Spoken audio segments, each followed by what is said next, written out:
Los seres humanos del siglo XXI hemos inventado muchas formas entretenidas de llenar el tiempo libre en nuestra vida sobrecargada de cosas. Cantamos y bailamos, hacemos deportes, nos acariciamos y besamos y vemos televisión. ¿Pero qué diversión nos gusta por sobre todo? Bueno, nos encanta gastar dinero. Algunos dicen que nuestra obsesión por comprar refleja una cierta decadencia, una cierta autocomplacencia. Pero yo creo que cada vez que sacamos una tarjeta plástica para comprar algo, estamos participando de lo que es una noble tradición, la evolución del capitalismo. Ahora estamos en una nueva fase del capitalismo, la era del comercio electrónico, una era que ha cambiado la forma de hacer negocios, la forma de comprar y vender. Una edad introducida por una tecnología de transformación, la red mundial y dos de sus empresas fundamentales, Amazon.com e eBay.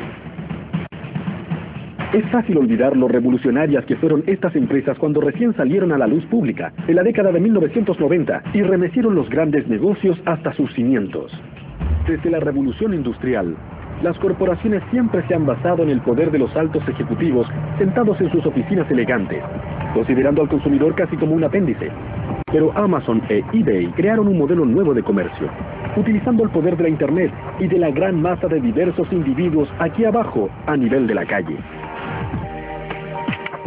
Soy John Heilemann y como periodista he cubierto la revolución del comercio electrónico desde el comienzo. Gracias a la gente que hizo que esto fuera posible, les contaré la historia de las innovaciones de alta tecnología que sustentaron dicha revolución y que luego provocaron una enorme agitación económica. Es la historia de un boom, una burbuja, un colapso y una resurrección. Una historia que ayuda a explicar por qué, a pesar de lo que podamos creer, incluso los peores tropiezos financieros fueron algo increíble, sorprendente e inesperadamente buenos para todos nosotros.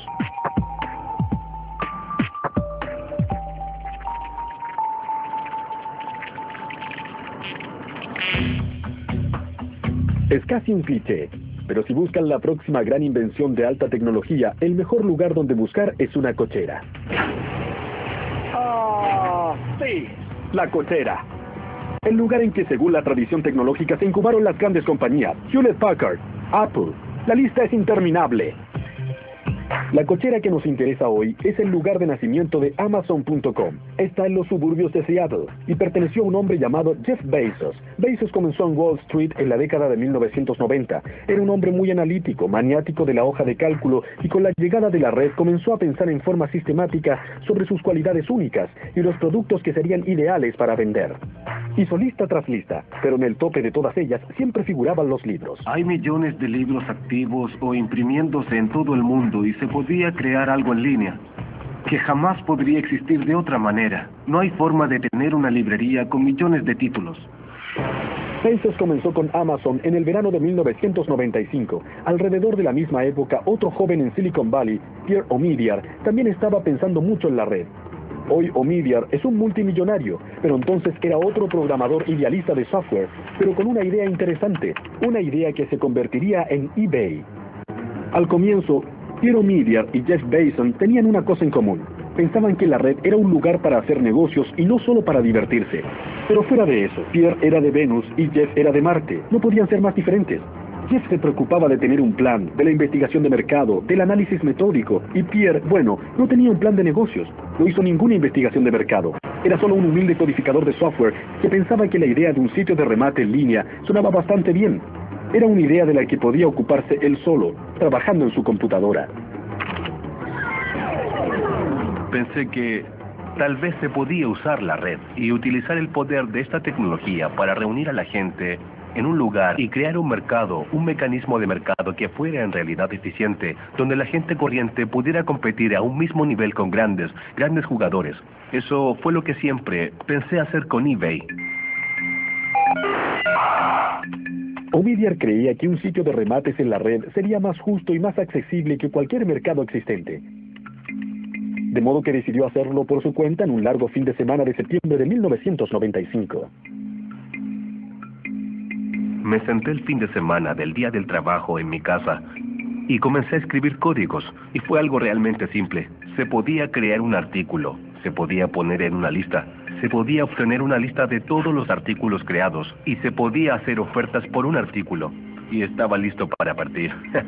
Al comienzo, cuando las visitas al sitio de Omidyar comenzaron lentamente, en verdad habían pocas cosas. Algunos artículos de computación, una gran cantidad de artículos dispares, ropa interior autografiada de celebridades, algunos juguetes, una fiambrería de superhéroe. Es decir, parecía que fuera el comienzo de una empresa impresionante con gran potencial, o solo una pila de basura de segunda mano. Si piensan que era esto último, bueno, es una razón más por la que ustedes no son millonarios, y Pierre Omidyar sí lo es. El éxito llegó casi de inmediato para Amazon e eBay. A los pocos meses de lanzar su sitio, Omidyar ganaba miles de dólares en honorarios, y durante los primeros 30 días de vida de Amazon, en que los empleados se sentaban en escritorios hechos con puertas viejas, el sitio despachaba libros a 45 países diferentes y a todos los estados de Estados Unidos. El plan de negocios que teníamos era para un crecimiento muy lento. De hecho, tuvimos que descartar este plan de negocios para hacer uno nuevo, porque los primeros clientes se convirtieron muy rápidamente a ese tipo de servicio. Pensamos que a la gente le tomaría bastante tiempo cambiar su forma de pensar y decidirse a comprar en línea. La sede original de Amazon se encontraba en la parte más sólida de Seattle. Apenas sí tenían algunas cosas, pero a pesar de la escasez manifiesta de sus oficinas, los primeros trabajadores de Amazon participaban del sueño de Bezos. Todos mis colegas estaban muy emocionados. En verdad pensaban que habían agarrado a un tigre por la cola. Y era algo que se podía sentir, no era como ir a un lugar de trabajo común y corriente. Todos sentían que lograrían hacer historia. El temprano éxito para Amazon e eBay no pasó inadvertido en Wall Street, donde ciertos analistas se sorprendieron al ver lo rápido que se extendía la red. Uno de los más prominentes fue Henry Blodgett, que se convirtió en uno de los rostros del boom, y luego fue uno de los chivos expiatorios del desastre. De pronto la compañía comenzó a publicar cifras increíbles, trimestre tras trimestre. El desarrollo iba mucho más allá de lo que nadie nunca había mencionado. Era literalmente algo pasmoso de ver. Uno decía, ¿cómo puede crecer tan rápido? ¿Qué tan rápido fue? Piensen en esto. Después de la invención de la radio, pasaron 38 años antes de que hubiera 50 millones de usuarios. La televisión demoró 13 años, pero una vez que la Internet se abrió al público general, demoró solo 4 años en tener 50 millones de usuarios. Era realmente un crecimiento explosivo. ¿Pero qué es lo que lo impulsaba? Para contestar eso, debemos recurrir a la sabiduría. Debemos comprender la colisión de dos tecnologías y un par de leyes que las convirtieron en algo único en la historia de la humanidad. La primera fue el chip de silicona, que se rige de acuerdo a la llamada Ley de Moore, establecida hace más de 40 años por Gordon Moore, cofundador de Intel. La ley de Moore establece que la velocidad y potencia de los circuitos integrados, desde los microprocesadores a los chips de memoria, se duplica cada 18 meses. La primera reacción a ello podría ser, ¿y qué? Resulta que si se considera este proceso en el tiempo, se ve cuántas fases de duplicación se necesitan para alcanzar una cifra grande. No son muchas etapas. Por ejemplo, para ir de 1 a 1 millón, se necesitan 20 etapas. De modo que en pocas etapas se obtiene un gran crecimiento. Esta duplicación asombrosa proviene de la capacidad de los ingenieros para hacer transistores más y más pequeños. Por eso las computadoras han pasado, en un tiempo sumamente corto, de máquinas gigantescas que llenaban toda una habitación a laptops superpotentes. Las innovaciones que se han hecho en los transistores más pequeños pueden depender de la forma en que se graban los transistores sobre la superficie de silicona, hasta cuáles son los materiales que se utilizan para su fabricación. Lo que Moore comprendió cuando anunció su ley tiene que ver con los ingenieros. Lo primero que hacen con cada generación de chips más densos es utilizarlos para hacer chips aún más densos. En otras palabras, el proceso es autocatalítico, es decir, autoacelerador. Cuando Moore hizo esa declaración, fue casi una regla que los diseñadores de microprocesadores debían acatar. Se sentían obligados a suministrar cualquier mejora tecnológica necesaria para hacer los transistores lo bastante pequeños y duplicar su efecto.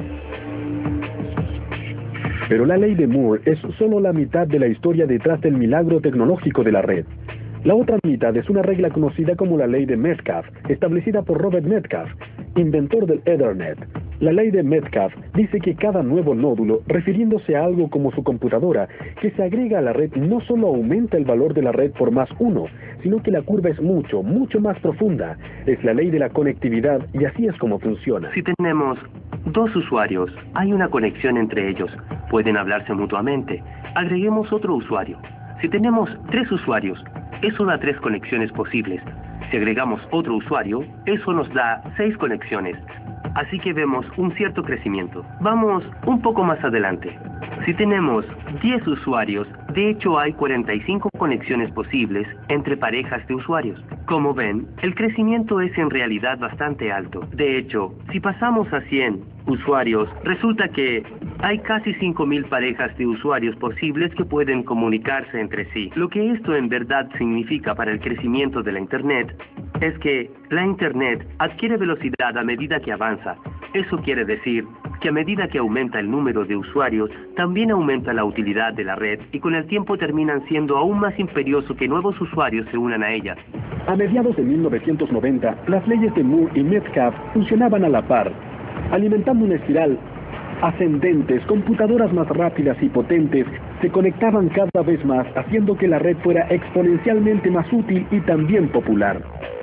Aunque la gente de Wall Street no tenía idea cómo funcionaba todo esto de la tecnología, podía ver que este asunto de la Internet realmente estaba despegando y se convertía en un auténtico medio de comunicación, lo que quería decir que había mucho dinero que ganar. Y cuando la ignorancia se une al entusiasmo desenfrenado y la codicia, bueno, ya saben lo que quiere decir. Quiere decir que una fantástica burbuja financiera está a la vuelta de la esquina.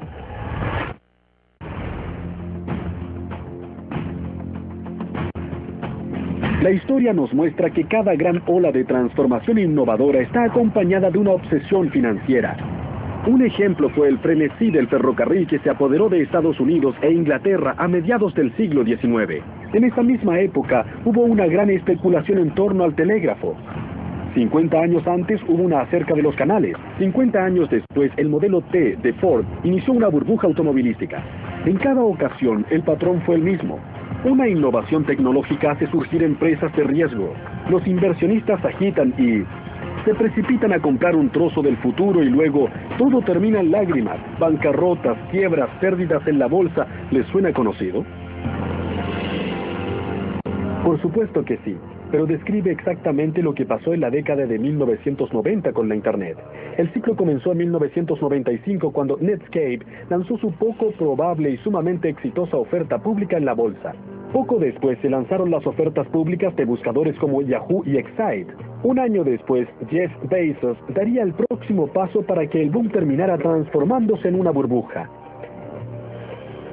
La oferta pública de Amazon fue en mayo de 1997. La compañía tenía 2 años, muy pocos ingresos y ninguna ganancia.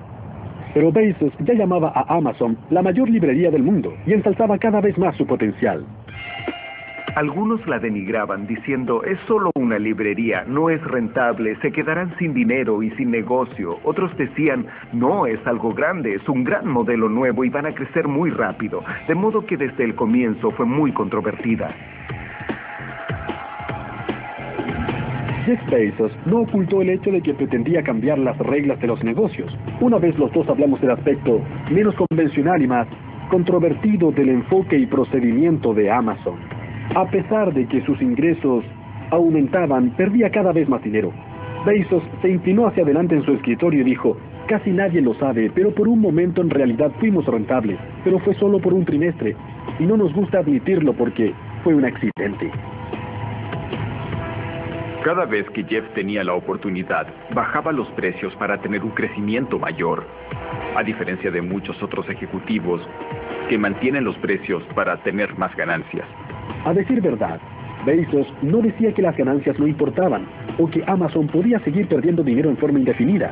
Lo que decía era que en el periodo formativo del desarrollo de la red, las ganancias podían y debían sacrificarse temporalmente a favor de un crecimiento rápido.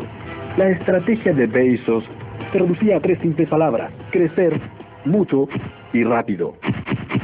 Crecer rápidamente era muy importante para nosotros, era una estrategia crítica y la razón era que sabíamos que podíamos ofrecerles a los clientes una experiencia mejor si teníamos un volumen mayor. Para crecer rápidamente era esencial que Amazon convenciera a sus clientes de confiarles su información personal más valiosa y el número de su tarjeta. Los consumidores acudían a Amazon gracias a su comercio electrónico confiable y seguro y Bezos persuadió a Wall Street de que apoyara su estrategia de perder dinero pero crecer rápido. Pero el boom de la Internet del que Amazon formaba parte todavía era frágil, progresaba a tropiezos. El público todavía no estaba seguro de que la red no fuera solo una moda y compañías como eBay no ayudaban a despejar esa incertidumbre con compradores y vendedores comerciando objetos poco apetecibles.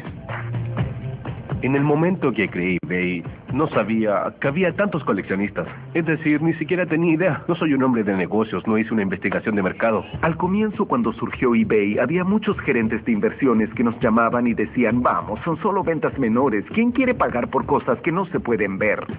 Decíamos que la gente era básicamente buena, que solo hacía negocios entre sí. Era gracioso contar eso en Nueva York.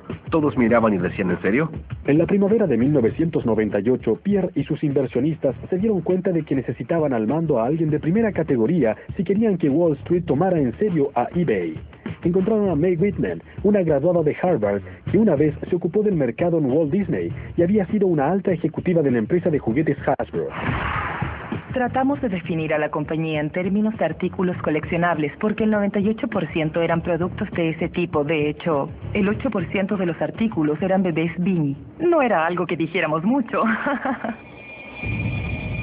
eBay programó el lanzamiento de su oferta pública en septiembre de 1998, en un momento en que toda la economía mundial estaba agitada debido a la crisis financiera de Rusia en ese verano.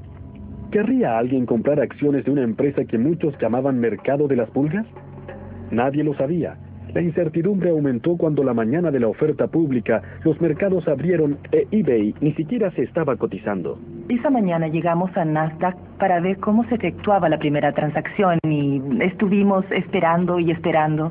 Estaba ligeramente pesimista. Pensé, nada nunca ha funcionado bien para mí y esta será otra de esas situaciones. Pero la oferta pública no solo funcionó para eBay, sino que la empresa tuvo un resultado fantástico con una cotización que superaba las expectativas de todos. Ese primer día las acciones de eBay subieron muchísimo y al final del día la empresa valía más de $2.000 millones. La emisión era de $18 por acción y creo que terminó transándose a $50. Mi socio en esa época tomaba fotos de la pantalla de televisión de CNBC cada vez que el marcador cambiaba porque pensaba, mi vida ha cambiado para siempre, es fantástico. Mientras tanto, Wall Street estaba observando a Amazon y le gustaba lo que veía. A finales de ese año, Henry Blodgett, que encabezaba la tropa, declaró que a pesar de que Amazon todavía anunciaba grandes pérdidas, sus acciones doblarían su precio dentro de un año. Recuerdo que en un vuelo de regreso a Nueva York desde Houston estaba en la última fila con mi hoja de cálculos y me dije, repasaré las cifras otra vez y veré cuál es el escenario más razonable para estas acciones en un año más. Obtuve un precio entre $300 y $500 y elegí una cifra entre medio. En realidad la reacción fue una verdadera impresión. La predicción de Blodgett despertó un furor mediático que a su vez provocó un frenesí de compra en Wall Street y el precio de las acciones de Amazon efectivamente se duplicó, no con el curso de un año, sino solo con el curso de unas pocas semanas. Eso fue probablemente el comienzo de la burbuja frenética. Los tropiezos del comienzo de la burbuja de la Internet habían terminado y comenzaba la era de la locura incontrolada. De pronto, millones de americanos e inversores de todo el mundo ordenaban a sus agentes que compraran acciones de cualquier compañía que tuviera .com, alimentando así un frenesí especulativo como el de la burbuja de tulipanes de Ámsterdam en el siglo XVII.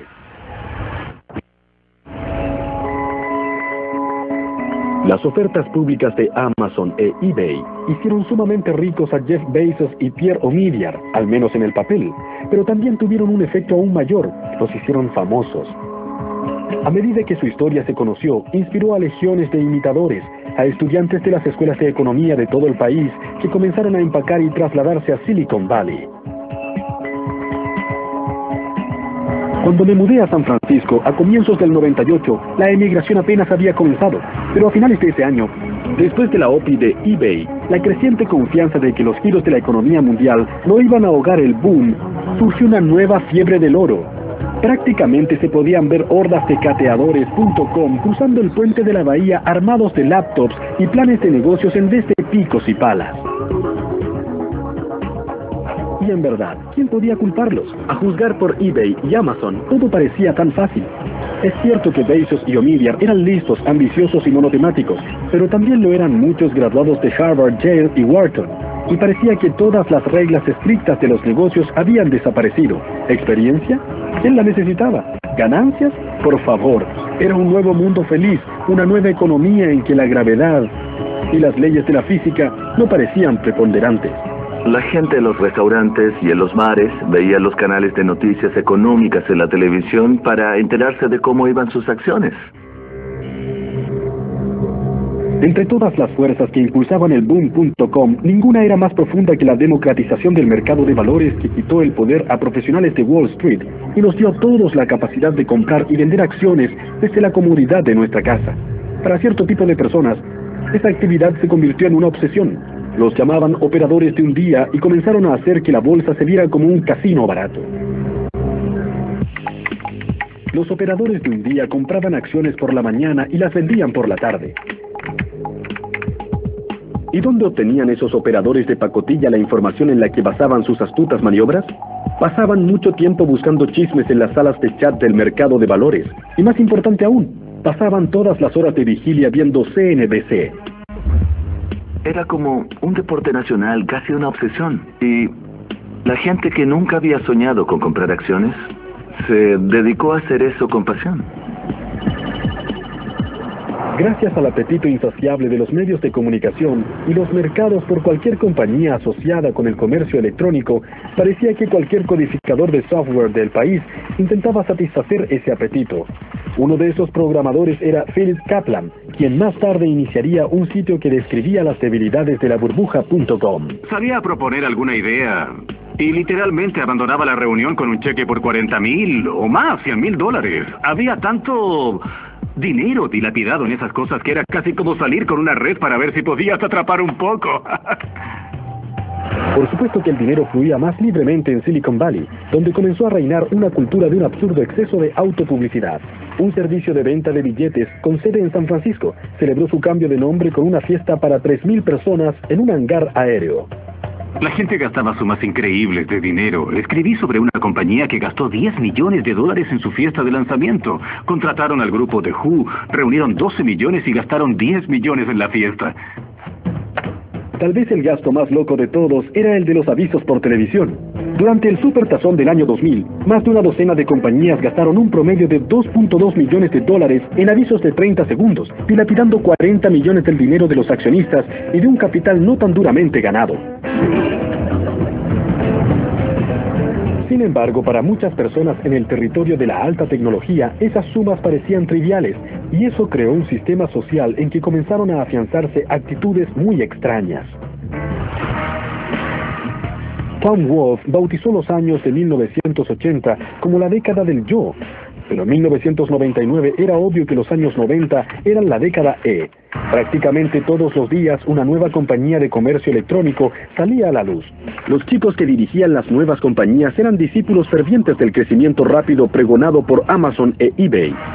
Pero cuando estas teorías eran practicadas por mentes menos brillantes, conducían directo a la más absurda estupidez y a una serie de compañías con nombres increíblemente necios, como Mascotas.com y también Mascota Elegante, Mascotopia. Luego venían las con I, impresión, imagen, imitable, impacto. Después vienen las con E-prensa, E-saludos, emerger, E-fondos, E-préstamos y por supuesto Epifanía y también Morillo, Cortafuego, Pez Navaja.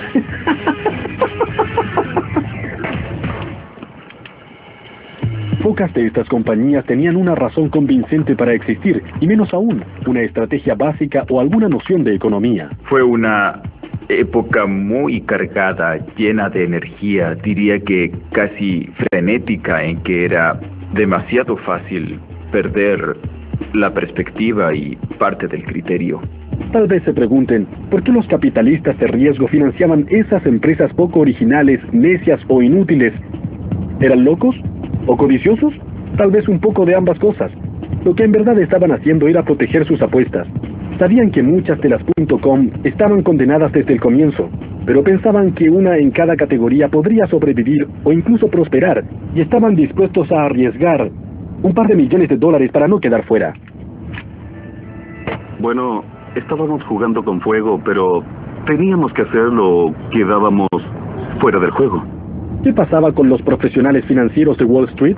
¿No se daban cuenta de que estábamos en medio de una burbuja absurda y especulativa? Mucha gente pensaba que no todas iban a sobrevivir, pero no sabían exactamente cuáles o cuánto tiempo tomaría todo. Mientras tanto, la paliza que recibíamos por no controlar el sector, por sentarnos y decir se vendrá abajo, significaba que muchos perdían su trabajo.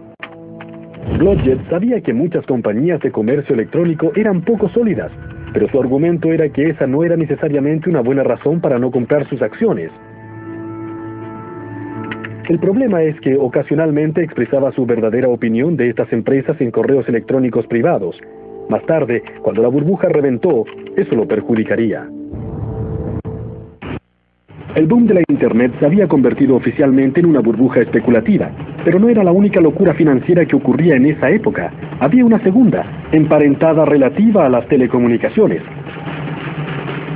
Varias compañías competían por enterrar miles de kilómetros de cables de fibra óptica en el suelo para responder a la demanda de banda ancha que hacía funcionar la Internet. Para comprender qué es importante debemos hablar de cosas técnicas, como gran parte de la tecnología de la Internet. La fibra óptica depende de las extraordinarias propiedades de materiales corrientes. El chip de silicona se origina en la arena y el cable de fibra óptica está hecho ya sea de vidrio o de plástico. La fibra es básicamente una hebra de vidrio tan delgada como un cabello humano que lleva rayos de luz.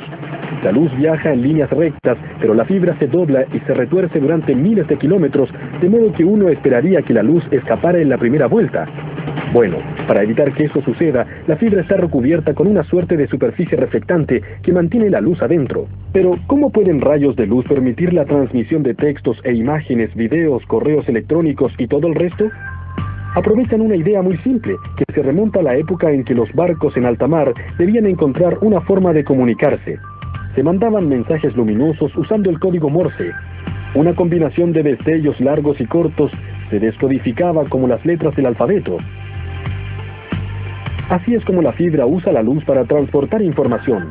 La luz no es un flujo continuo, es un flujo de pulsos que representa los unos y los ceros de los códigos de computación.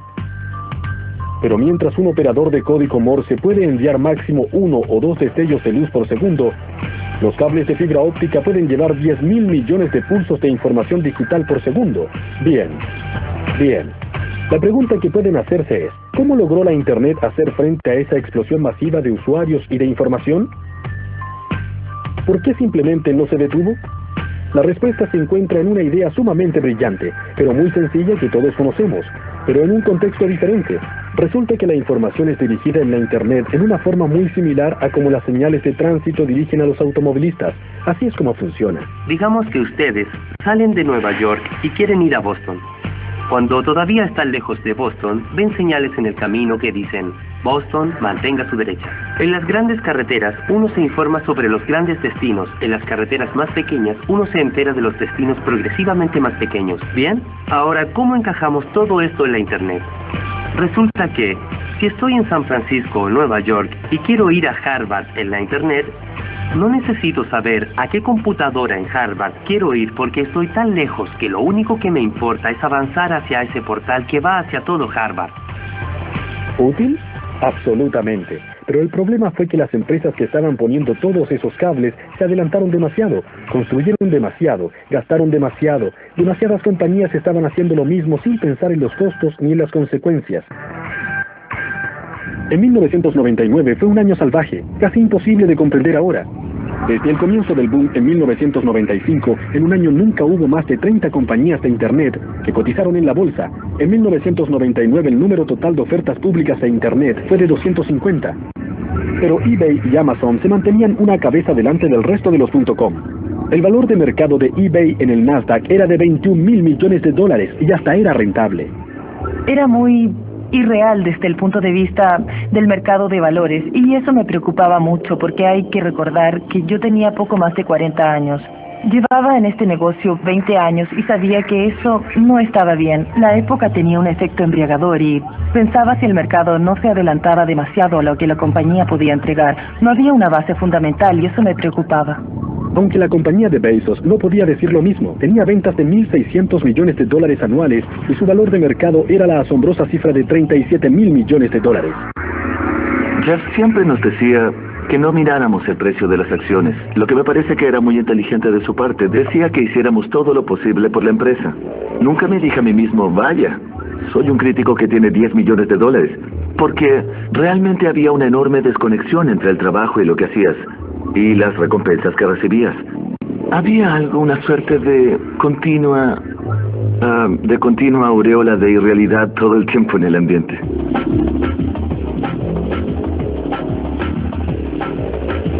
A medida que se acercaba el cambio de milenio, Jeff Bezos recibió un honor que en el pasado había sido otorgado a gente como Mahatma Gandhi, Martin Luther King y Adolfo Hitler. La revista Time lo nombró el personaje del año, la encarnación del comercio electrónico. Para Bezos era un honor, una señal que lo elevaba al panteón de las grandes figuras americanas de los negocios. Pero los más cínicos lo veían de otra forma, como una señal de que el fin estaba cerca.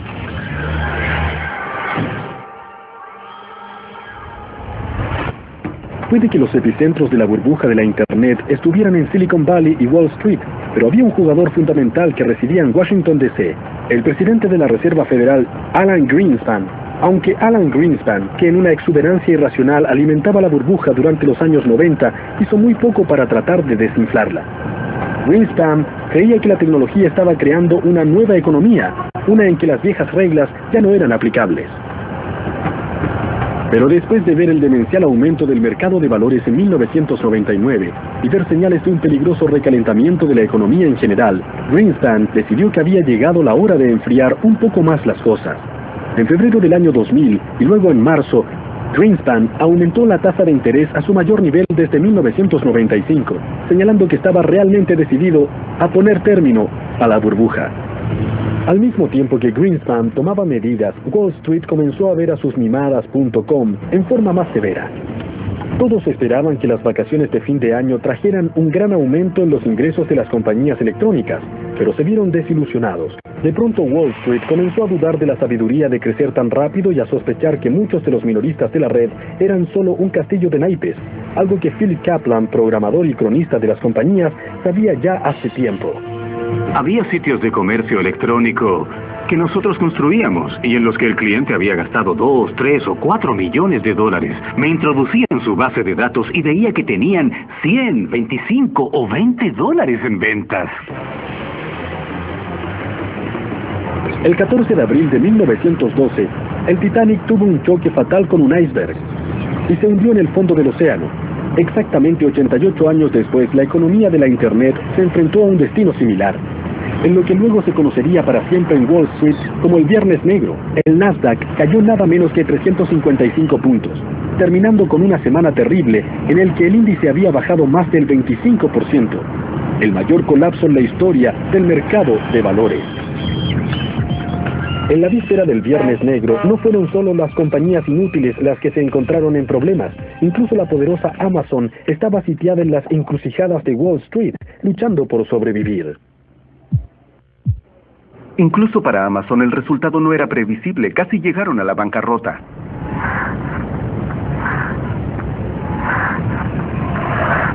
A medida que las acciones de Amazon se venían abajo, también lo hizo la fortuna de papel de James Marcus. Ya no era el crítico de libros más rico del planeta. Estaba feliz de tener ese dinero, y si hubiera alguna forma de recuperarlo, lo haría en un segundo. En diciembre de 1999, Time había nombrado a Bezos el hombre del año. 6 meses después, Wall Street se preguntaba si Amazon no iba a la bancarrota. Un informe de Lehman Brothers hizo que las acciones de la compañía bajaran 19% en un solo día. Yo estuve con Bezos al día siguiente, en una conferencia en Aspen, Colorado, y vi cómo defendía rotundamente a su compañía en una serie de entrevistas.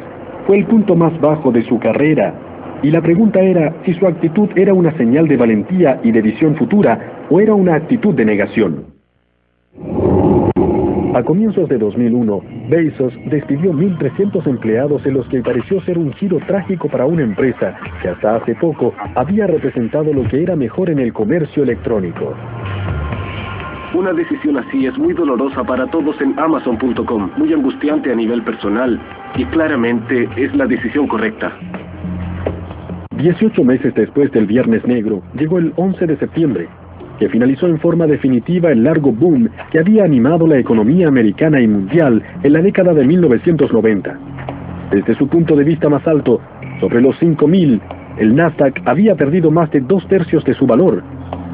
Incluso los gigantes de alta tecnología como Intel y Sun Microsystems quedaron heridos junto a muchos jóvenes genios del .com. NetBank, adiós. Excited Home, adiós.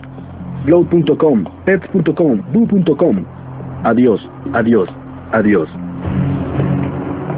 En una cita famosa, Elizabeth Kubler-Ross dijo que frente a la muerte hay 5 etapas de duelo: negación, ira, negociación, depresión y aceptación. Pero cuando se trata de la muerte de burbujas del mercado de valores, hay una etapa adicional que viene antes de la aceptación: la recriminación. Los deudos se sienten estafados por el muerto y buscan a alguien a quien culpar. Y en este caso fue Wall Street. En defensa de los indignados accionistas, el entonces fiscal general de Nueva York y actual gobernador Eliot Spitzer lanzó una cruzada para reformar las ofertas públicas y castigar a los supuestos villanos. Su objetivo más famoso fue Martha Stewart, pero en segundo lugar estaba nuestro viejo amigo, Henry Blodgett. Claro que estaban furiosos, perdieron mucho dinero. Usando como evidencia los correos electrónicos que envió Blodgett, la Securities and Exchange Commission, o SEC, acusó a Blodgett de fraude. Blodgett llegó a un acuerdo sin admitir ni negar las acusaciones y fue exiliado de por vida del mercado de valores. No puedo entrar en detalles acerca de los correos, pero desde una perspectiva más amplia, yo me entusiasmé con el impulso de la ola de Internet. Tuve mucha suerte respecto al momento en que estuve allí. La verdad, fui muy optimista respecto a las compañías correctas en su momento y vi un beneficio tremendo con el boom. Y creo que probablemente más que ningún otro analista sentí la caída como un choque a toda velocidad contra las rocas. 5 años después, la amargura que dejó la burbuja.com se ha calmado. La aceptación ha funcionado. Pero si la mayoría mira en retrospectiva, le parece que fue un momento de demencia temporal, en que mucha gente fue despojada por un grupo de estafadores digitales. En resumen, fue algo muy malo. Pero también hay otra corriente de opinión, una que tiene mayor perspectiva histórica y lógica económica, una que ve ciertas virtudes en la burbuja y el alto precio que pagamos por el progreso. La gran quiebra de los .com en el año 2000 y 2001 fue en verdad notoria por donde se mire. Unos 35.000 millones de dólares de riqueza en papel se evaporaron en un año. Pero no ha sido un suceso único. Cuando reventó la burbuja de los ferrocarriles, las acciones perdieron el 85% de su valor y el colapso de las burbujas del automóvil, los canales y el telégrafo también causó pánico y recesión. Pero de esas burbujas surgieron las comunicaciones masivas y la red de ferrocarril que son vitales para nuestra vida diaria. Lo mismo ha sucedido con el comercio electrónico. Puede que hayan desaparecido incontables.com, pero unas pocas compañías no solo sobrevivieron, sino que se convirtieron en gigantes sumamente rentables. Se podría decir que Amazon e eBay son la Ford y la General Motors de la economía de la red. Lo que hicieron Amazon e eBay fue fundamentalmente diferente y lo hicieron temprano, en forma agresiva y sumamente bien, reconociendo que la experiencia del cliente es algo fundamental y por eso todavía existen hoy entre nuestras corporaciones multinacionales globales. La lección tanto de eBay como de Amazon es que la mayoría de las compañías de comercio electrónico exitosas hicieron algo más que usar la red para vender cosas. Comprendieron que hay que usarla para darle poder a la gente común y corriente en una forma totalmente diferente al antiguo sistema de arriba hacia abajo, unidimensional, que denominaba los negocios antes de la economía de la red. En eBay todo se centra en darle poder a la gente corriente, para que use las herramientas en la forma que le parezca. Hay que retroceder, alejarse y dejar a la gente que haga las cosas a su gusto. Aunque los detalles son diferentes, el enfoque de Amazon sobre otorgarle poder a sus clientes es similar, aunque eso en ocasiones moleste a sus proveedores. Piensen, por ejemplo, en la política de Amazon de dejar que sus clientes agreguen críticas sin censurar a los libros que ofrece el sitio. Una vez oí a Bezos hablar sobre las quejas que recibía de las casas editoriales. ¿Y si la gente pone los libros por los suelos?, se dijeron a Bezos. Eso sería malo para los negocios. Se equivocan, les dijo Bezos a las editoriales. Ustedes están en el negocio de vender libros. El nuestro es satisfacer a los clientes. Lo más importante para mí respecto a lo que la gente puede decir sobre Amazon.com unos 50 o 100 años en el futuro, lo que me gustaría escuchar es que establecimos un nuevo estándar en el servicio al cliente. Lo que hizo que el superviviente sobreviviera es, primero, una profunda comprensión y un enfoque incesante en sus clientes.